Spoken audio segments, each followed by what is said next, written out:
Voilà, nous reprenons nos travaux avec cette seconde table ronde consacrée à la détention de l'information privilégiée et à ses conséquences.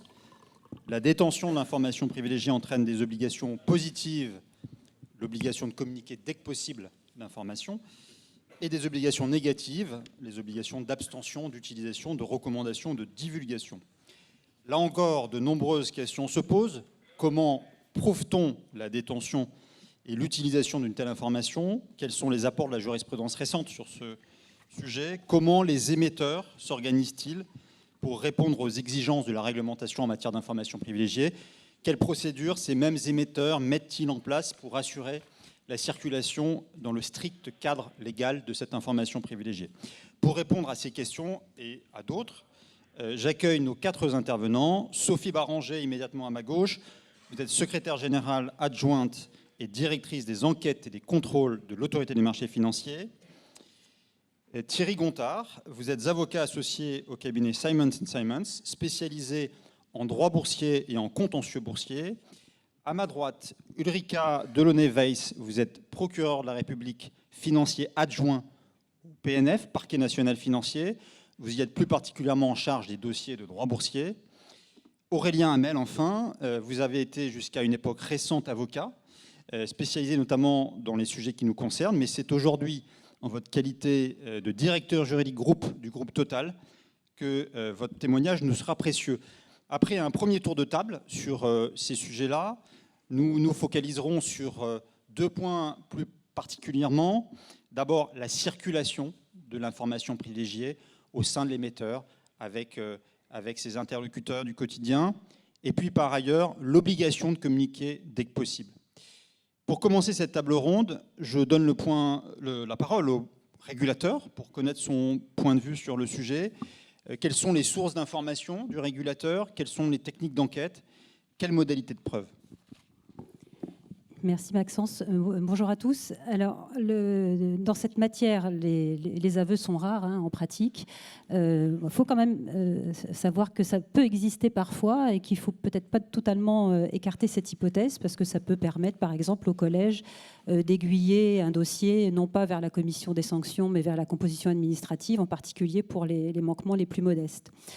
De même que les aveux sont rares, la preuve directe est parfois rare aussi. Et donc c'est pour ça que l'on met en œuvre la technique du faisceau d'indices. Alors c'est une technique exigeante puisqu'il faut pouvoir réunir des indices précis, graves et concordants qui démontrent que seule l'information privilégiée peut expliquer les transactions litigieuses.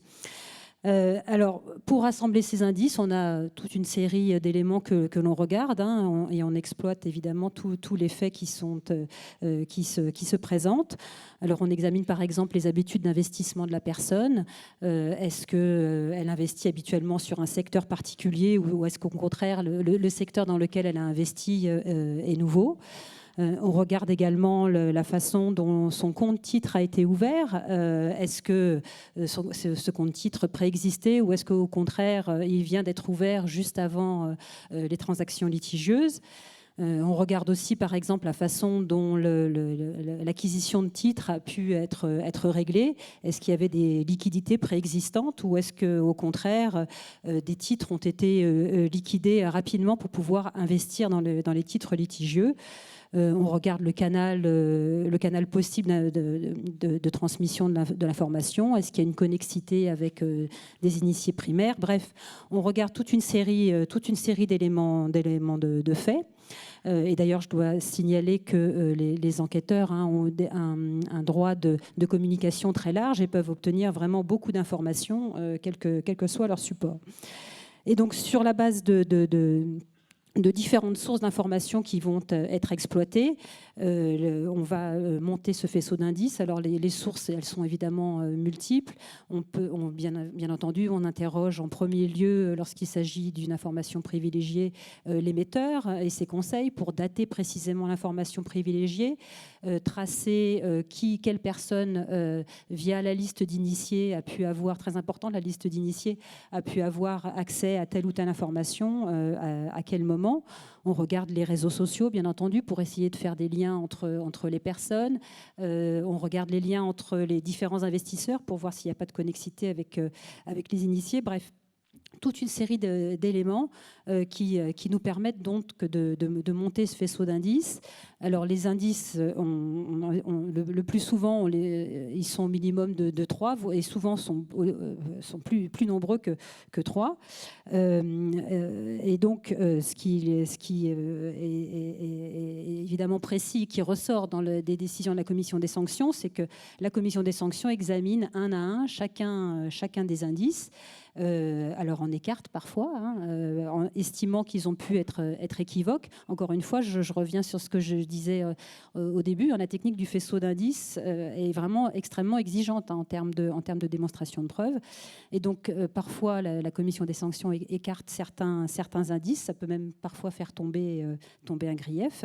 On a pu le voir récemment dans certaines décisions. Alors c'est vrai que l'appréciation des indices et des éléments de fait est parfois un petit peu délicate, donc c'est vrai que ça peut expliquer certaines situations de vues divergentes entre le collège et la commission des sanctions. Merci beaucoup. Après l'administratif, le pénal, tout naturellement, je me tourne vers vous, Ulrika Delaunay-Weiss. Est-ce que l'information privilégiée, elle est au cœur des manquements, elle est aussi au cœur des délits d'initiés? Est-ce que ce qui a été dit par Sophie Baranger, c'est aussi le quotidien d'un procureur? Est-ce qu'il y a des différences? Quelle est votre approche de ces sujets? Alors, je voudrais tout d'abord rappeler les spécificités de l'enquête judiciaire. Alors, il est vrai que dans de nombreux cas, je ne pourrais pas citer de pourcentage, mais je dirais à peu près à 90%, le socle de l'enquête judiciaire sera l'enquête réalisée par l'AMF, qui nous sera communiquée dans le cadre du signalement et après aiguillage. Je vous rappelle également les 3 cas de figure dans lesquels nous intervenons après aiguillage.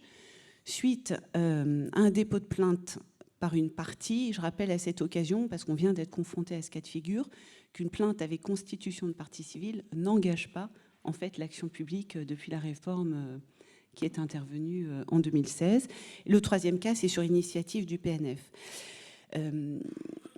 Concernant l'enquête, même si la démarche est la même dans la recherche de preuves, je voudrais citer une différence, c'est que dans le cadre de l'enquête pénale, on bénéficie depuis la loi de 2016 de moyens d'enquête élargis, puisque vous savez que le texte a créé la circonstance aggravante de bande organisée, qui permet d'avoir recours aux dispositions des articles 706, 74 et suivants du Code de procédure pénale, et d'utiliser des moyens d'enquête spécifiques, comme par exemple la sonorisation, l'infiltration, et même la surveillance de personnes ou l'acheminement de biens et d'objets, dit le texte.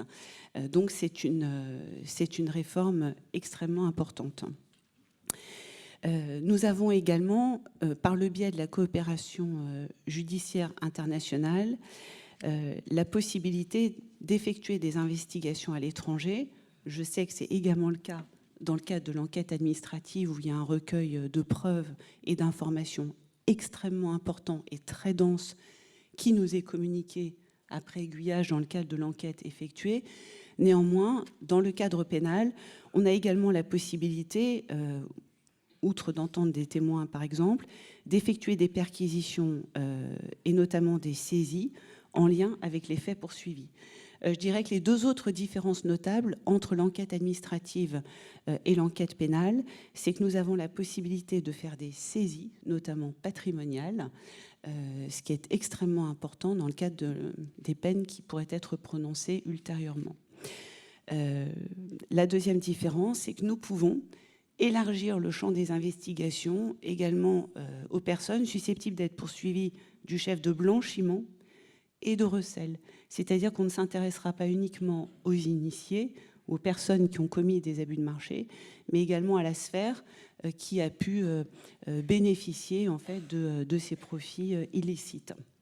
Donc ça, c'est une petite différence par rapport à l'enquête administrative. Je peux également, mais vous le savez pour mémoire, citer la différence entre les sanctions encourues. La commission des sanctions prononce des amendes à titre principal et en matière pénale, c'est tout l'arsenal lourd qui est encouru. notamment la peine d'emprisonnement, 5 ans pour des infractions non aggravées, et désormais 10 ans d'emprisonnement au cas où la circonstance aggravante de demande organisée a pu être caractérisée. Et j'ai revérifié les textes pour préparer l'intervention d'aujourd'hui. Les personnes encourent également la peine complémentaire de confiscation, ce qui peut être intéressant dans le cadre de l'enquête pénale. Merci beaucoup pour ce panorama très complet et qui met en perspective, je dirais, d'un côté la procédure pénale et de l'autre la procédure administrative. Je vous donne la parole, Maître Gontard, pour connaître le regard de l'avocat sur ces questions. Peut-être sur un point plus particulièrement qui est l'obligation d'abstention. Vous êtes le conseil notamment de dirigeants et à ce titre, évidemment, il peut être intéressant pour nous de vous entendre sur ce que vous dites aux dirigeants en la matière, comment on prévient la violation de l'obligation d'abstention, d'utilisation ou de transmission d'une information privilégiée. Alors effectivement, du point de vue du dirigeant, c'est un cas qui est complexe. Et complexe parce que la loi, la jurisprudence, tant de la commission des sanctions qu'européenne, effectivement, est désormais établie. Le manquement peut se trouver caractérisé par un simple rapprochement chronologique entre une détention de l'information d'un côté et son utilisation sur le marché, sans qu'il soit nécessaire d'apporter la preuve d'une relation de cause à effet. Il y a une présomption effectivement de connaissance et une présomption d'utilisation pour le dirigeant s'il doit intervenir. Ce qui est évidemment qui pose la difficulté de savoir comment faire pour se protéger face à ça. Alors, avant de revenir sur les protections, je dirais, cette année également, la commission des sanctions a eu l'occasion de sanctionner un dirigeant qui effectivement avait exercé des levées de titres à un moment où il était initié. C'est la corrélation qu'on a vue tout à l'heure entre effectivement la date à partir de laquelle l'information est considérée comme privilégiée. Et bien évidemment, ce devoir d'abstention s'applique mécaniquement dès que l'on peut considérer que cette date est atteinte. Et peu importe, j'allais dire, que des décisions d'investissement ou de désinvestissement ont été prises avant, il y a une obligation claire, nette, précise de devoir interrompre les sessions à ce moment-là. C'est ce qui a été décidé dans cette décision qui a déjà été évoquée, sur laquelle je reviendrai, du 25 avril 2019. Alors, comment s'en prémunir ? Je dirais évidemment par les procédures internes de la société, et Aurélien Hamel y reviendra dans un instant, mais également par la possibilité de confier des mandats de gestion programmés, mandats de négociation programmés à un tiers. Alors évidemment, avec un certain nombre de précautions à prendre. La première difficulté, c'est, on retombe un petit peu, c'est le cercle vicieux, il ne faut pas être initié au moment où on a confié le mandat. Donc, quelque part, on déplace le problème, mais néanmoins, à partir du moment, si on le fait à un moment donné et qu'il y a une période de carence, par exemple, avant le début d'exécution du mandat de plusieurs mois, quand effectivement, il n'y a pas d'instruction de donner sur un moment précis, quand il y a un simple volume, des fourchettes des prix, quand il n'y a pas d'intervention du dirigeant dans l'exercice du mandat, on n'aboutit jamais, j'allais dire, au risque zéro, mais arriver à mettre en place des outils qui pourraient limiter ce risque. Reste quand même effectivement qu'au moment de l'entrée en vigueur et donner le mandat, il faut qu'évidemment la personne n'ait pas cette qualité d'initié, et a fortiori également, s'il doit à un moment donné révoquer son mandat, là aussi se repose la question effectivement de ne pas être initié. Merci beaucoup. Alors, mandat de gestion, liste d'initiés, protection des dirigeants. Je me tourne vers vous, Aurélien Hamel, sur ces différents sujets.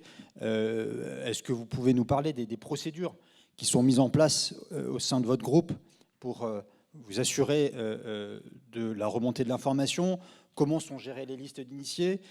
C'est un sujet d'ailleurs qui est au cœur de la consultation de l'ESMA. Monsieur Plantin en a parlé tout à l'heure. C'est donc aussi un sujet sur lequel l'ESMA s'interroge et pourrait faire bouger les lignes. Quelle est votre appréciation de toutes ces questions? Le risque pour l'émetteur, alors pour un grand émetteur de grande taille, je dirais particulièrement, c'est un petit peu le risque de Monsieur Jourdain. C'est avoir de l'information privilégiée sans le savoir. Ça a l'air bête, mais c'est une question qui s'était posée par le passé dans un dossier que nous avons eu à connaître d'ailleurs ensemble, qui était l'affaire EADS, où une des questions parmi d'autres qui se posaient était celle de la remontée de l'information sur les difficultés industrielles du programme A380. Donc comment on s'organise pour ne pas faire du Monsieur Jourdain, justement, chez un émetteur? On a alors chez Total une règle de gestion et de qualification de l'information privilégiée. C'est une règle interne qui stipule notamment que la qualification de l'information privilégiée est une prérogative qui appartient au président directeur général, agissant conjointement avec le directeur financier. Alors on peut considérer que c'est un peu élevé, parce que si on a dit ça, et on a dit ça, il faut s'assurer que eux deux disposent bien de toutes les informations susceptibles d'être qualifiées d'informations privilégiées. Alors comment on s'organise pour ça? D'une part, la règle en question oblige les différents patrons des branches d'activité à faire remonter les informations au PDG, au directeur financier, ça c'est une chose. Et par ailleurs, les procédures qui s'appliquent aux investissements dans le groupe obligent aussi à présenter au comité exécutif, donc au PDG, au directeur financier notamment, les projets d'investissement qui dépassent certains seuils qui sont finalement assez faibles compte tenu de la capitalisation boursière de Total. Je les ai repris, nous avons des seuils entre 10 et 40 millions ou 20 et 80 millions de dollars selon les secteurs d'activité. Donc ce sont des seuils qui sont relativement bas tout de même pour une capitalisation boursière de 125 milliards. Donc en principe, s'agissant des investissements, des opérations d'acquisition, on a une assurance raisonnable que ce faisant, les informations privilégiées ou susceptibles de l'être, évidemment, vont remonter. Les autres informations pouvant être privilégiées sont les crises majeures. Pour une entreprise industrielle, avec d'ailleurs ce qui s'est passé à Rouen la semaine dernière, on a une illustration malheureuse qui ne nous concerne pas, mais ce sont évidemment les accidents industriels. Ça remonte évidemment par les médias et ça remonte par les canaux internes d'alerte, les canaux qu'on appelle HSE, qui sont extrêmement réactifs et qui aussi d'ailleurs, c'est prévu dans les règles hygiène, sécurité, environnement, remontent jusqu'à des membres du COMEX. Et donc ça remontera in fine très vite, en quelques heures maximum, plutôt moins que ça, au PDG et au directeur financier. Et enfin, l'information financière elle-même, qui peut être une information privilégiée, mauvaise par hypothèse de raisonnement, elle arrive immédiatement aussi sur le bureau du directeur financier au travers de ses services de la consolidation et de la comptabilité. Donc avec tout ça, on a une assurance suffisante que les informations remonteront, quand elles ne naîtront pas d'ailleurs, sur le bureau du PDG et du directeur financier qui pourront faire leur travail de qualification. Je voulais préciser un petit point sur la gestion des informations privilégiées des tiers. C'est-à-dire qu'il arrive, et il nous est arrivé, de manipuler des informations sur des cibles potentielles d'acquisition qui elles-mêmes étaient cotées. Nous ne sommes pas dans ce cas de figure, nous, acquéreurs potentiels, l'émetteur, et donc nous ne sommes pas tenus par la mise en œuvre des procédures de l'émetteur cible. C'était dans la position de l'AMF en 2006, ça n'a pas été repris dans la position recommandation de 2016 sur l'information permanente et la gestion de l'information privilégiée, mais on le tient pour acquis et je crois que ça n'est pas remis en cause au demeurant par la doctrine et je n'ai pas vu une jurisprudence qui le remettrait en cause. Néanmoins, lorsqu'on manipule une information privilégiée de tiers, en fait, en quelque sorte, nous appliquons des procédures internes qui offrent des garanties équivalentes en termes de restriction de la circulation de l'information, on y reviendra tout à l'heure, en termes d'obligation d'abstention, évidemment, d'intervention sur le titre de la cible et ainsi de suite. Donc on s'applique de fait des procédures qui offrent des garanties suffisantes lorsqu'on manipule des infos privilégiées de tiers. Et nous avons, nous, Total, des participations et filiales cotées. Nous faisons la même chose et nous sommes en train d'élaborer une règle interne pour avoir une gouvernance plus harmonisée des différentes participations cotées dans nos branches d'activité, en général à l'étranger. Merci beaucoup pour cet éclairage. Nous avons déjà, à travers vos propos, abordé la question de la circulation en interne de l'information privilégiée. Je vous propose qu'on s'y arrête quelques instants pour évoquer aussi la circulation à l'extérieur de l'émetteur. Des décisions récentes ont évoqué cette problématique, des décisions de la commission des sanctions. Sophie Baranger, est-ce que vous pouvez nous parler de cette problématique de la circulation de l'information privilégiée ? Alors, quand l'information privilégiée circule, on peut sanctionner la transmission, mais aussi la recommandation de, par exemple, céder des titres sur la base d'une information privilégiée. Je vais illustrer ces deux points. Sur la transmission, d'abord, j'aimerais revenir sur une décision de la Commission des sanctions du 14 décembre 2018 qui était très intéressante. Elle concernait en fait 5 cercles d'initiés disjoints et avait mis en cause une douzaine de personnes.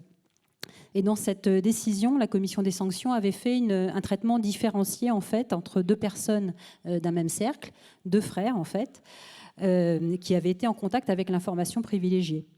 Et la Commission des sanctions avait mis hors de cause celui qui avait indiqué avoir pris connaissance de l'information privilégiée dans une gare en écoutant une conversation. Il avait utilisé l'information privilégiée pour lui-même, certes modestement, et puis il avait transmis ensuite cette information privilégiée à une demi-douzaine de personnes. Et donc, la Commission des sanctions avait estimé que, en fait, il n'était pas établi dans le dossier que cette personne, qui était en fait un ancien négociant en légumes, du par sa qualification, du fait de sa formation et de son expérience, il avait notamment jamais eu de compte-titre, par exemple. Donc, la Commission avait des sanctions à considérer qu'il n'était pas établi que cette personne savait ou aurait dû savoir que l'information était privilégiée. En revanche, s'agissant de son frère, la décision de la Commission des sanctions a été différente, puisqu'elle a considéré que cette personne, alors lui, il était ancien dirigeant de l'entreprise de négoce en question. Il avait lui-même un PEA actif. Il avait aussi, par le passé, participé à un club d'investissement et il avait même indiqué qu'il avait examiné le cours du titre avant son intervention. Donc, tous ces éléments ont convaincu la Commission des sanctions qui a estimé qu'il convenait de sanctionner cette personne. Alors, s'agissant maintenant de la recommandation sur la base d'une information privilégiée, alors, il y avait un cas récent qui était intéressant aussi, où le collège avait retenu 2 griefs à l'encontre d'une personne qui possédait une information privilégiée relative à des difficultés financières d'une société cotée.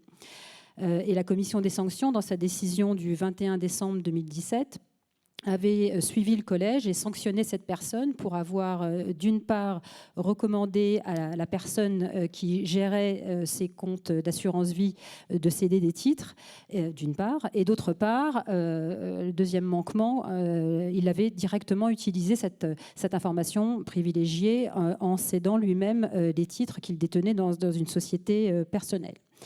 Et donc, pour retenir le grief de recommandation de l'information privilégiée, la Commission des sanctions avait été convaincue par un courriel qui avait été envoyé au gestionnaire de la police d'assurance vie qui indiquait qu'il convenait donc, nous vous conseillons de vendre ces titres. C'était à peu près le langage qui était utilisé dans le courriel. Et bien sûr, la personne soutenait que la décision de céder, c'était le gestionnaire qui l'avait prise, c'était absolument pas lié à son intervention, circonstance que la Commission des sanctions avait souhaité écarter. Toutefois, la Cour d'appel de Paris n'a pas été totalement convaincue sur le premier grief. Et elle a estimé qu'en fait, la décision de vendre les titres en question avait pu être prise antérieurement et qu'en fait, le courriel, dont je ne vous ai pas donné l'entière lecture, ne faisait que préciser en fait la fourchette dans laquelle les cessions devaient intervenir. Donc bon, c'est vrai qu'on a regardé à de nombreuses reprises cette décision, mais on en a pris acte. En revanche, la Cour d'appel a bien considéré que le deuxième manquement, celui d'utilisation de l'information privilégiée pour cette même personne, était caractérisé. Sur le sujet de la recommandation sur la base d'informations privilégiées, quand on remonte un petit peu dans le temps, il y avait une autre décision extrêmement intéressante de la Commission des sanctions qui avait été prise, et c'est la décision du 16 avril 2013. Et dans cette décision, en fait, il s'agissait d'un dirigeant de banque qui avait conseillé à 2 personnes de céder des titres sur la base d'une information privilégiée qu'il détenait dans le cadre normal de son activité, puisqu'il était lui-même conseil de la société cotée en question. Donc la commission des sanctions l'avait sanctionné. Mais malheureusement, à l'époque, l'AMF n'avait pas pu aller jusqu'au bout de cette affaire et n'avait pas pu sanctionner l'utilisateur de cette information privilégiée parce qu'à l'époque, les textes ne permettaient pas de sanctionner sur la base d'une recommandation d'information privilégiée. Mais maintenant, c'est possible. Hein. Donc, j'attire votre attention sur le fait que désormais, c'est possible. Et donc, exemple de bonne complémentarité, je dirais, entre l'administratif et le pénal, l'utilisateur de cette information avait accepté de signer une composition pénale. C'était en février 2016, si je me souviens bien. Et donc, il avait admis les faits et il avait accepté de verser une part de sa plus-value de l'époque. Donc, voilà, un bon exemple de complémentarité. Merci beaucoup. Justement, je vais passer dans un instant la parole à Madame Delaunay-Weiss pour vous dire que la décision rendue cette année par la Cour d'appel de Paris est désormais définitive. De votre côté, qu'est-ce que vous pouvez nous dire sur la circulation de l'information privilégiée? La loi a été modifiée en 2016. Quel impact pour vous? Alors effectivement, la loi du 21 juin 2016 a créé de nouvelles infractions. La recommandation de la réalisation d'une opération sur la base d'une information privilégiée et l'incitation à la réalisation d'une telle opération. Également l'usage de la recommandation ou de l'incitation. En relisant le texte pour préparer la matinée d'aujourd'hui, je me disais que la rédaction était quand même bof.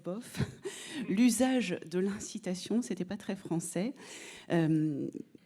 La loi réprime également la communication de la recommandation ou de l'incitation, mais également, ce qui est plus notable et promet de grands débats, la tentative de commettre ces infractions.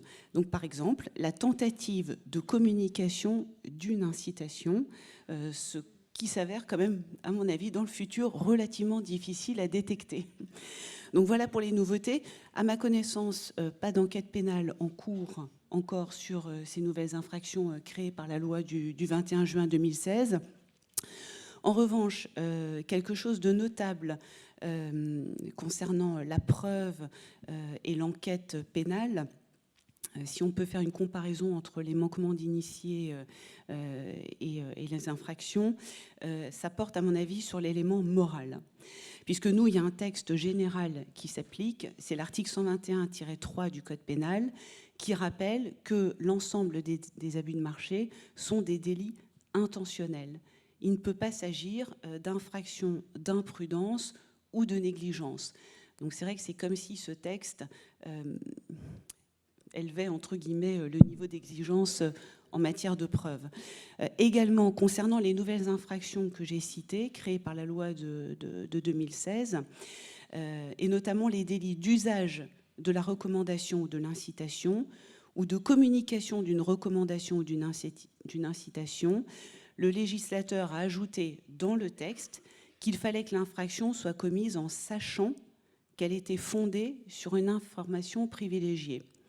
J'en ai déduit le cas de figure suivant, c'est que si quelqu'un, sur la base d'une information privilégiée, recommande ou incite un tiers à réaliser une opération, il faudra que ce dernier sache, et que nous, on le démontre, qu'elle a agi en sachant que cette opération était fondée sur une information privilégiée. C'est-à-dire qu'en fait, il ne suffira pas simplement de bénéficier de cette recommandation ou de cette incitation, il faudra que l'utilisateur derrière ait été clairement informé de cette information privilégiée. Donc derrière, vous devinez qu'il y aura évidemment un sujet de preuve, pour nous, en tous les cas, côté pénal.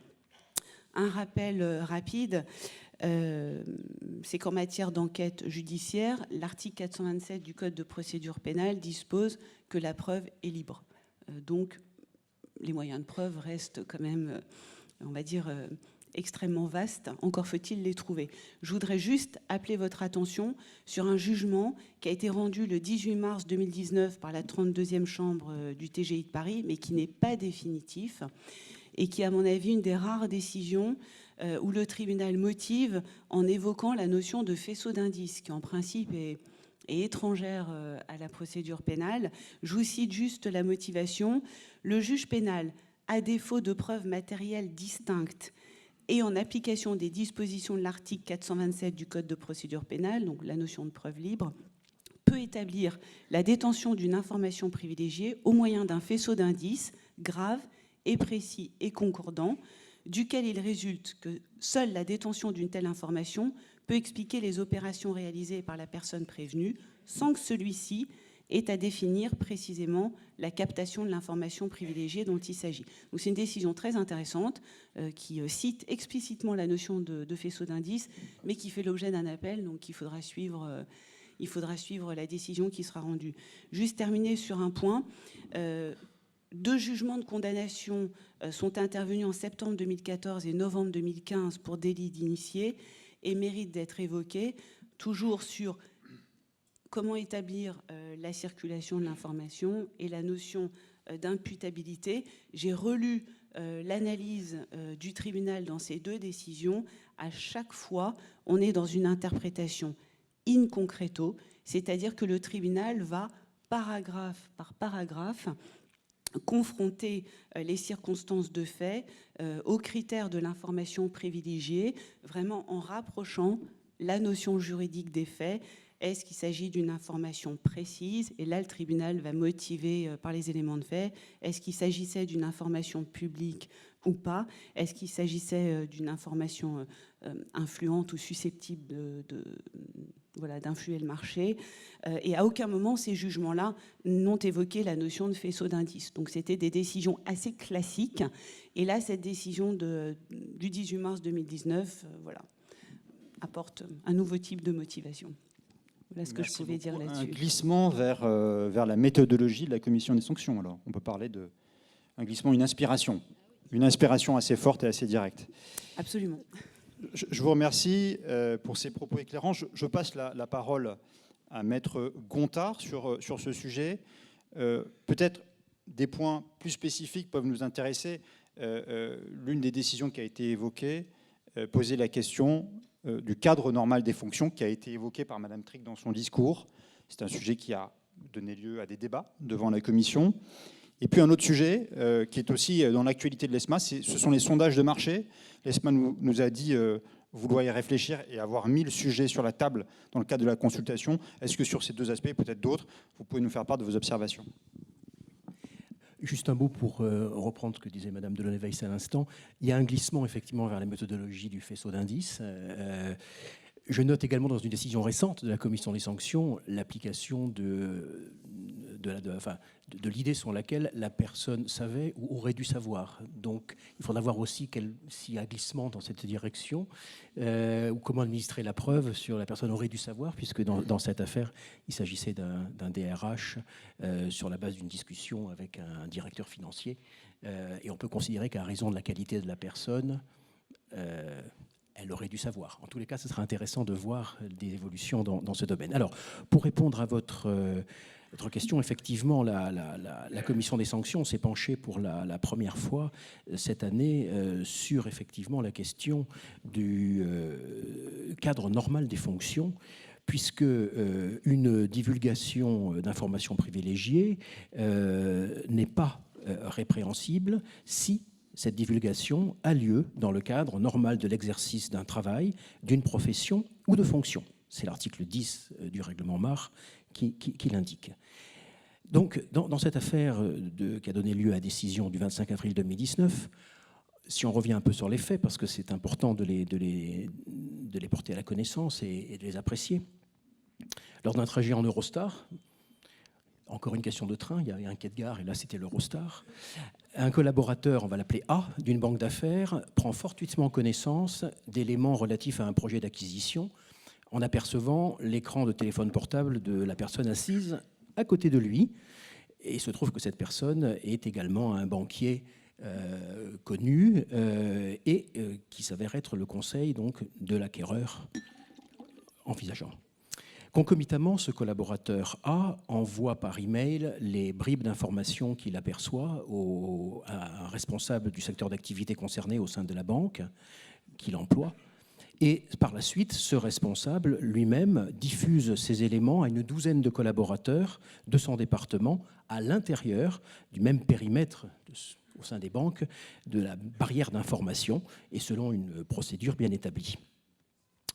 Le but de cette double communication est d'essayer de permettre à la banque d'obtenir un mandat pour intervenir sur le financement de l'opération d'acquisition entrevue. Et donc, effectivement, la commission des sanctions a dû se prononcer sur cette situation originale. Est-ce que ces communications d'informations sensibles ou privilégiées entre des salariés de la banque, membres du même département, en vue de formuler une proposition de financement, est-elle licite ou bien s'analyse-t-elle en une transmission d'informations privilégiées? Alors bien sûr, après avoir caractérisé l'information privilégiée par elle-même, la commission est arrivée à la conclusion que le cadre normal des fonctions pouvait trouver lieu à s'appliquer en l'espèce. Bien évidemment, je vais y revenir, il ne faut pas le faire dans n'importe quelles conditions. Il y a un certain nombre de conditions et de prudence. Mais la commission n'a pas suivi la proposition de son rapporteur qui envisageait de limiter le cadre normal des fonctions aux situations dans lesquelles l'un des protagonistes, l'émetteur, initiateur ou bien présentateur de l'offre, enfin en tous les cas l'émetteur concerné, aurait préalablement donné un mandat ou à tout le moins aurait déjà engagé les pourparlers avec la banque en question, et donc en ayant une vision un peu plus restrictive de ce cadre normal des fonctions. Sans doute les éléments factuels rentrent en ligne de compte évidemment dans cette appréciation. Et la commission donc s'est écartée de cette analyse en considérant qu'effectivement cette communication avait été strictement nécessaire à l'exercice du travail de démarchage de la société X afin de lui proposer une participation au financement de l'opération, et que compte tenu du nombre restreint de collaborateurs informés et du caractère sensible de l'information, ces communications étaient proportionnées à l'objectif à atteindre. Donc, brièvement, quelles conséquences en pratique?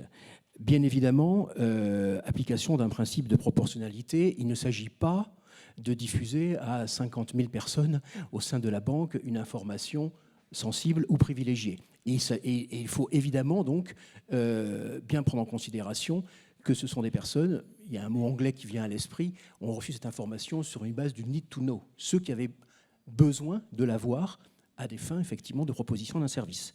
En second lieu, protection quant à une circulation, c'est le thème de notre table, qui est que cette information ne circule qu'entre ces personnes et exclusivement ces personnes, et bien, afin d'éviter toute situation non acceptable sur des gens qui peuvent intervenir sur le titre à côté et qui n'ont pas à connaître évidemment de cette information.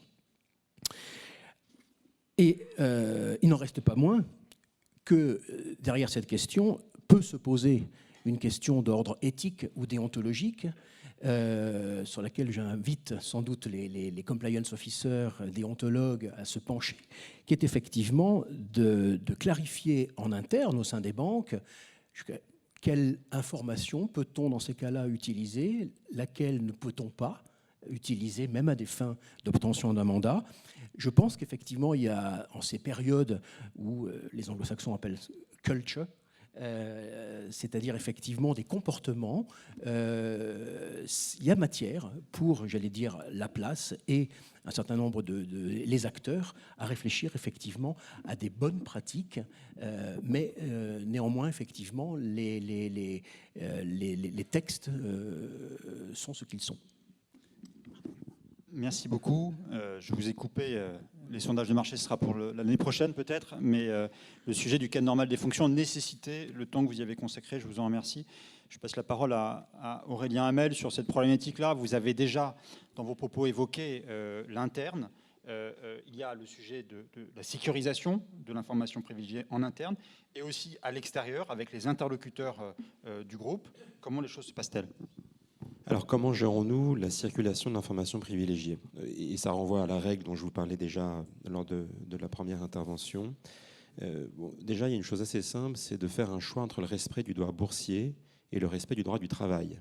Donc vous mettez en place dans les opérations d'acquisition des toutes petites équipes que vous faites beaucoup trop travailler, et ça assure déjà, je l'ai vécu, du mauvais côté du droit du travail, mais j'en étais victime, pas auteur, ça assure le respect du droit boursier, puisque, et c'est d'ailleurs une pratique du groupe, on implique un nombre extrêmement limité de personnes dans les opérations patrimoniales, c'est comme ça qu'on les appelle, sur ces sujets-là. Bon, évidemment, on établit des listes d'initiés.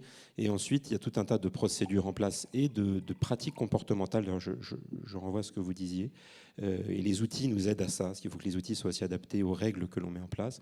Donc, d'une part, l'obligation d'utiliser les noms de code des dossiers, ne pas communiquer dans des lieux publics. Tout ça est rappelé à tout le monde. Et à chaque fois qu'on inscrit quelqu'un sur les initiés, on rappelle cette obligation. Donc, les trains, on sent que c'est un sujet d'actualité. On ne parle pas dans les trains. On ne travaille pas dans les trains, ça devient même dangereux. Donc, on n'ouvre pas son ordinateur. Des communications verbales plutôt qu'écrites, l'utilisation d'outils de cryptage des emails lorsqu'on doit communiquer par email, mais il faut éviter de le faire, et ainsi de suite. Donc on a tout un tas de règles et de pratiques et d'outils qui sont d'ailleurs respectés et suivis. Par ailleurs, on gère aussi la circulation avec les tiers, et c'est la même chose, on implique un nombre limité de conseils, certains dans la salle ici le savent, et l'ont vécu avec nous. On implique un nombre limité de conseils, on s'assure qu'eux-mêmes vont respecter leurs obligations de tenir leur propre liste d'initiés en interne, et donc de savoir pour un conseil avocat quels associés, quels collaborateurs travaillent sur le dossier. Et ça, c'est un suivi que l'on fait. Moi, je voulais attirer l'attention collective sur une difficulté pratique au-delà de toutes ces précautions que j'avais rencontrée dans un dossier quand j'étais avocat et que je vois maintenant d'ailleurs du côté émetteur, c'est qu'en dépit de toutes ces précautions, le simple fait d'observer la désorganisation de l'agenda d'un responsable d'entreprise. Alors si vous me prenez mon cas précis, lorsque mes collaborateurs et collègues de travail et voisins de bureau voient que je fais sauter tous mes rendez-vous pendant 15 jours et que je suis très mystérieux et je cours dans les couloirs, il se passe quelque chose, soit de grave, soit de bien, mais il se passe quelque chose. Et fondamentalement, on ne peut pas l'empêcher totalement, mais il faut prendre des précautions de comportement pour ne pas laisser transparaître qu'on est en train de travailler sur quelque chose. Et là, ce n'est pas de la règle, ce n'est pas des procédures, ce n'est pas des emails cryptés ou autres, c'est un peu de précaution dans la manière de vivre tout ça. J'avais eu un dossier où quelqu'un avait eu connaissance d'une information privilégiée en voyant dans une start-up, il y en avait une qui était cotée, dans un espace ouvert avec des salles de réunion vitrées, sur un écran d'ordinateur, une présentation sur une cible potentielle. Voilà, ça existe. Et donc, il faut qu'on soit très prudent aussi, malgré nous, en dépit de toutes les précautions qu'on prend, à ne pas se trahir. Merci beaucoup. Et effectivement, la jurisprudence récente de la Commission des sanctions donne un certain nombre d'exemples très concrets où l'information privilégiée, de cette manière, a pu être transmise parfois de manière involontaire. Mais effectivement, les précautions que vous mentionnez sont tout à fait importantes. Je vous propose de passer au dernier temps de cette table ronde et d'évoquer cette fois l'information financière et l'obligation de communiquer dès que possible. Certains auteurs dénoncent une vision trop extensive de cette obligation, rappelant que pèse sur les émetteurs également l'obligation de communiquer une information exacte, précise et sincère. Je me tourne vers vous, Sophie Baranger. Le point de vue du régulateur sur ces sujets-là. J'ajoute que le règlement MAR introduit une nouvelle obligation qui consiste pour les émetteurs à informer l'AMF des différés de publication. Un retour d'expérience sur ce sujet pourrait être intéressant. Alors effectivement, qu'est-ce que c'est que cette obligation de communiquer dès que possible? De combien de temps dispose-t-on? Alors le plus souvent en pratique, il s'agit du temps raisonnable pour rédiger un communiqué de presse et faire l'annonce au marché. Et bon, on a pu observer effectivement des décisions de sanctions de la commission des sanctions pour des retards de quelques semaines à quelques mois. Mais c'est vrai que plus un émetteur est important, plus l'AMF sera exigeante en termes de délai et exigera un délai court. C'est assez évident. Alors c'est vrai que les émetteurs hésitent parfois entre la nécessité de publier rapidement cette information et le risque de publier une information qui pourrait être inexacte ou trompeuse. Mais ce que je veux quand même souligner, c'est que les cas qui ont été portés devant la commission des sanctions et qui ont été sanctionnés sont quand même des cas dans lesquels les choses étaient assez tranchées. On avait des écarts qui étaient majeurs entre l'information qui avait été donnée au marché et l'information qui était disponible en interne au sein de la société. Et c'est notamment le cas, effectivement, c'était évoqué tout à l'heure dans la première table ronde, lorsque la guidance a été publiée. Et lorsque cette guidance est publiée, il y a nécessairement une attente du marché. Et donc, si en interne, l'information disponible démontre que cette guidance ne va pas du tout pouvoir être remplie, malgré les remèdes ou les actions qui vont pouvoir être entreprises, effectivement, il importe de communiquer. Donc, je vous renvoie à des décisions de la commission des sanctions du 18 décembre 2014, du 5 mars 2015, qui étaient déjà des sujets qui étaient traités très, très précisément. Alors évidemment, on a essayé, tout à l'heure, Fabrizio parlait de la problématique européenne, on a essayé avec nos homologues européens de se mettre autour de la table et de se dire, bon, alors, c'est combien de temps ce DEC possible ? Et je dois dire que c'est vrai, on a eu quand même des discussions assez animées autour de ça.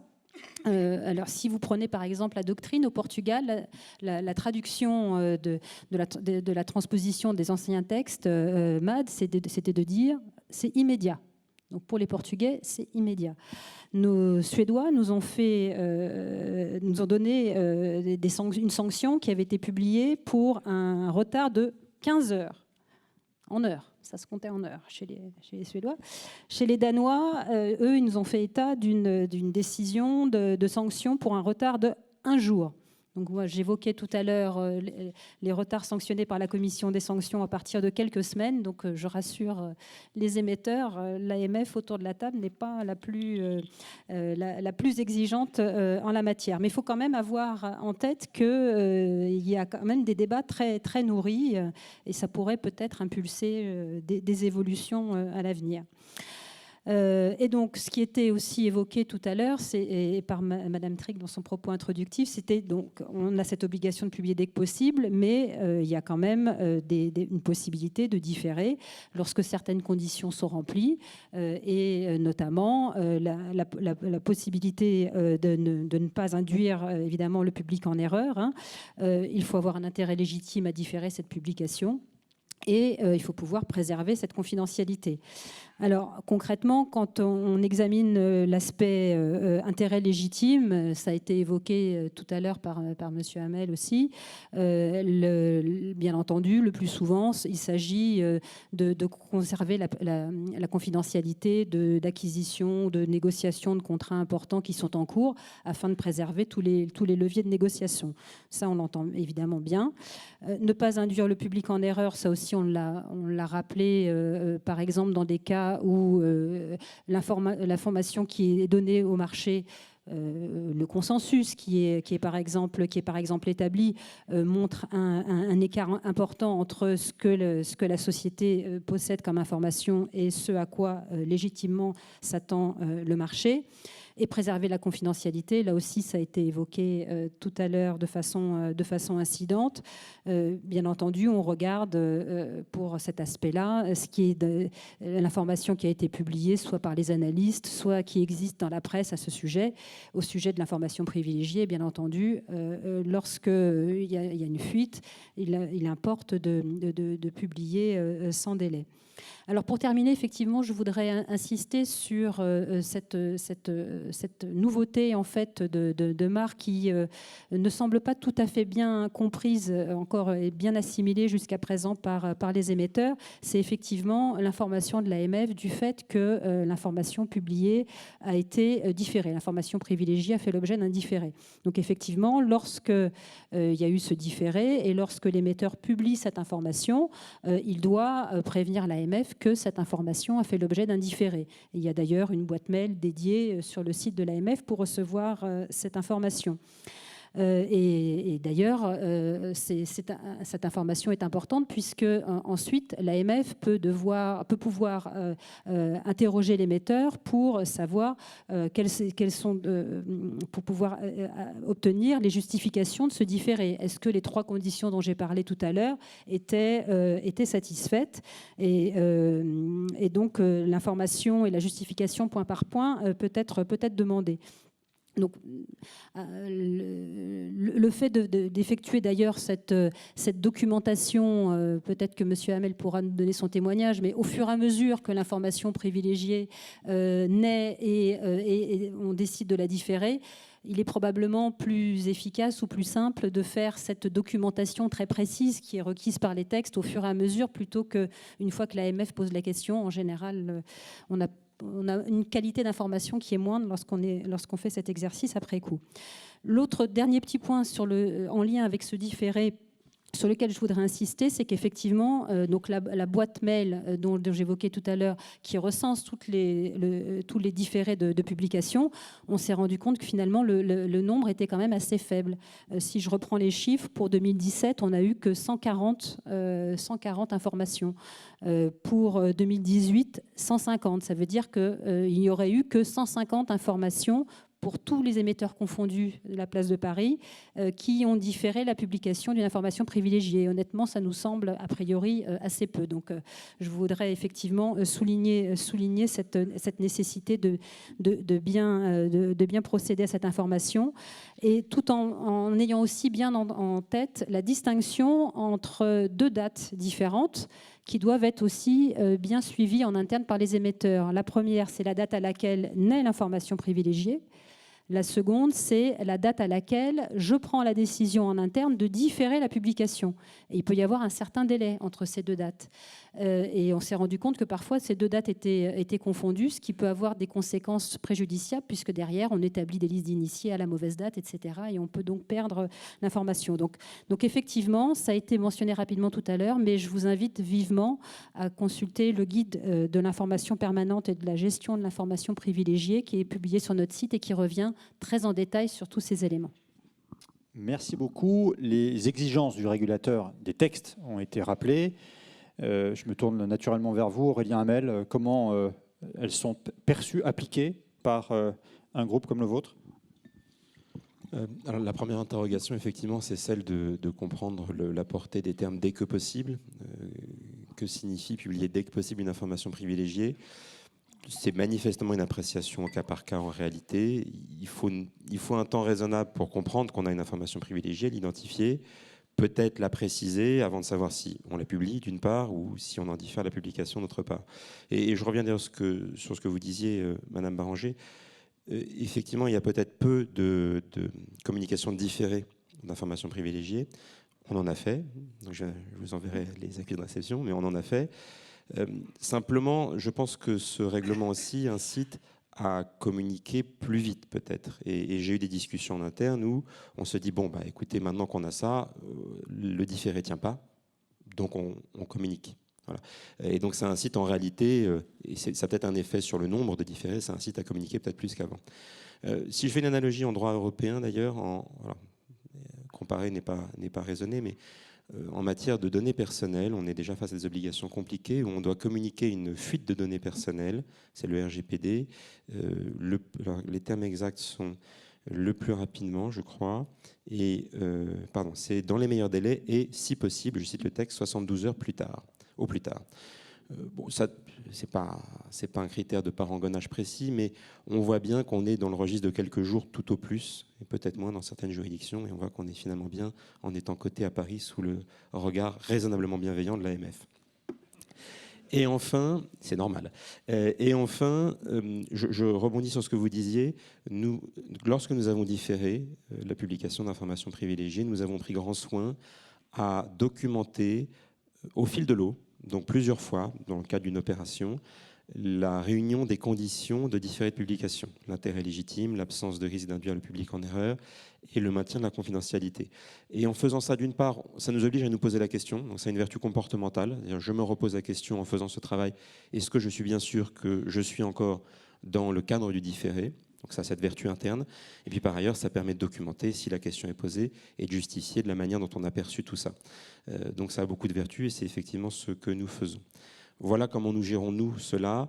Et une dernière précision peut-être, c'est que s'agissant du risque de fuite et de ne plus maîtriser la confidentialité, on prépare d'emblée, donc lorsqu'on cristallise l'information privilégiée et qu'on décide d'en différer la publication, une communication, donc un communiqué de presse qui est prête à être utilisé si jamais des fuites se manifestent. Et ce que l'on a fait dans les opérations d'acquisition, où par définition on négocie avec une contrepartie, c'est qu'on se met d'accord sur les termes de ces communiqués, puisque on peut négocier avec des contreparties elles-mêmes cotées. Et donc ça permet d'avoir quelque chose qui est prêt sans avoir de délai de latence dès lors qu'il y aurait des fuites. Merci beaucoup. Je passe la parole pour clôturer cette table ronde à vous, Maître Gontard. En quelques mots sur le sujet. Juste quelques mots pour dire qu'effectivement, il y a la difficulté dans ce domaine pour les émetteurs et dans ce que l'on voit, nous, justement, comme conseil quand les dossiers se portent sur cette question, c'est évidemment le problème de l'appréciation de la fiabilité des informations prévisionnelles, parce qu'effectivement, on nous dit constamment, mais à quel moment véritablement, le dès que possible, oui, très bien, mais dans certains cas, l'information n'est pas suffisamment fiable, et donc on ne veut pas communiquer n'importe quoi. C'est surtout cela.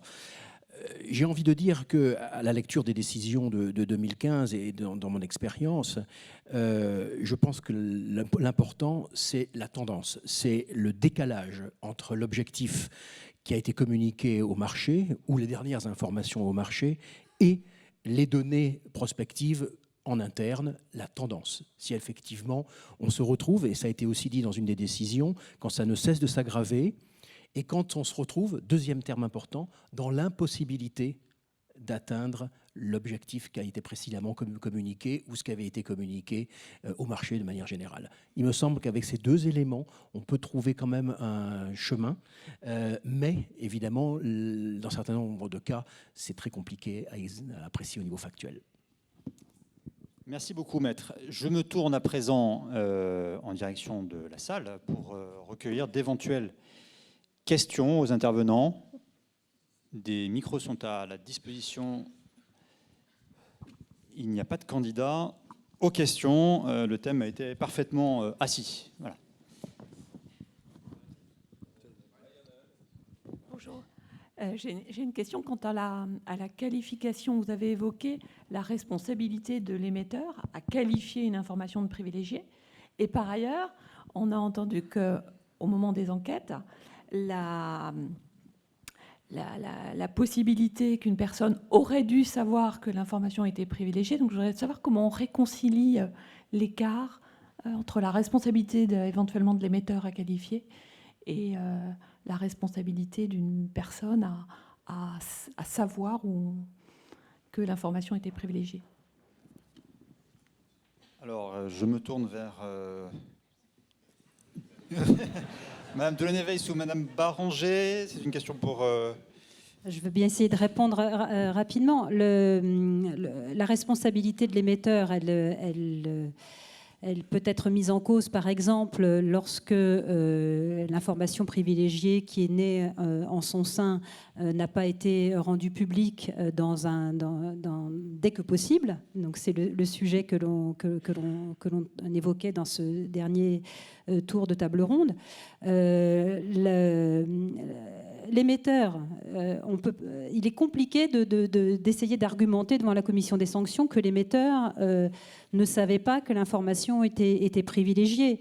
L'exemple caricatural que je donnais peut-être tout à l'heure de la personne qui était ancien négociant en légumes, qui n'avait jamais vu un compte-titre et qui avait entendu une information de façon fortuite, toujours effectivement dans la gare, il se passe plein de choses. Voilà, je pense que la différence est absolument majeure entre la personne, l'homme de la rue qui n'a pas nécessairement eu à connaître de des évolutions et de la structure des marchés financiers, des opérations financières, et avec l'émetteur qui, par nature, élabore cette information et travaille sur cette information financière. Donc, après, l'autre modulo peut-être sur lequel vous vous interrogez, c'est de se dire, alors si je suis dans le périmètre émetteur et que je m'interroge sur la qualification de l'information privilégiée, alors là, effectivement, les conditions ont été évoquées à l'occasion de la première table ronde, précises, non publiques, susceptibles d'avoir un impact sur le cours. Effectivement, ce n'est pas toujours extrêmement limpide de savoir à partir de quel moment, et Sophie Schiller l'expliquait tout à l'heure très bien en disant c'est des opérations qui peuvent s'étaler sur une durée extrêmement longue avec des événements très différents qui arrivent, et à un moment, il faut que j'arrête le chrono en disant pof, c'est maintenant que l'information privilégiée. C'est vrai que c'est un sujet d'appréciation qui n'est pas évident. Mais encore une fois, je ne pense pas que ça puisse se comparer avec le cas qu'on évoquait tout à l'heure de la personne qui intervient de façon quasiment comme M. Jourdain, sans le savoir, sur un titre à l'occasion d'une information privilégiée. Merci beaucoup, Sophie Baranger. Est-ce que une dernière question? Oui. Alors voilà, ce sera la dernière question, nous vous écoutons. Oui, je voulais juste revenir sur l'affaire Eurostar. Et je voulais savoir, donc, sur la deuxième partie de la sanction, si l'acte inapproprié, l'obtention de cette information était répréhensible, si il était aujourd'hui possible de savoir s'il y avait une action contre l'obtention de cette information, et s'il n'y avait pas eu d'action de la part des protagonistes, qu'est-ce qui expliquerait l'absence d'action à l'encontre du banquier qui a pu obtenir cette information de manière illicite? Moi, tout ce que je peux vous dire, c'est ce qui s'est passé au sein de l'AMF et donc ce qui avait été décidé par le collège, c'était de ne pas mettre en cause les personnes en question. Donc voilà, d'un point de vue purement administratif, vous avez pu constater que ça n'avait pas fait l'objet d'une mise en cause par le collège, et donc ça n'a pas été traité par la commission des sanctions. Après, ce qui s'est passé dans le reste du périmètre, je ne peux pas vous renseigner. Merci beaucoup. Il me reste à remercier les 4 intervenants de cette seconde table ronde. Je profite également pour remercier les équipes de la direction de la communication et de la direction de l'instruction et du contentieux des sanctions pour la préparation de ce colloque. Et je donne sans plus tarder la parole à M. Robert Ophel, président de l'Autorité des marchés financiers, pour la clôture de ce 12e colloque de la commission des sanctions. Je vous remercie. Merci.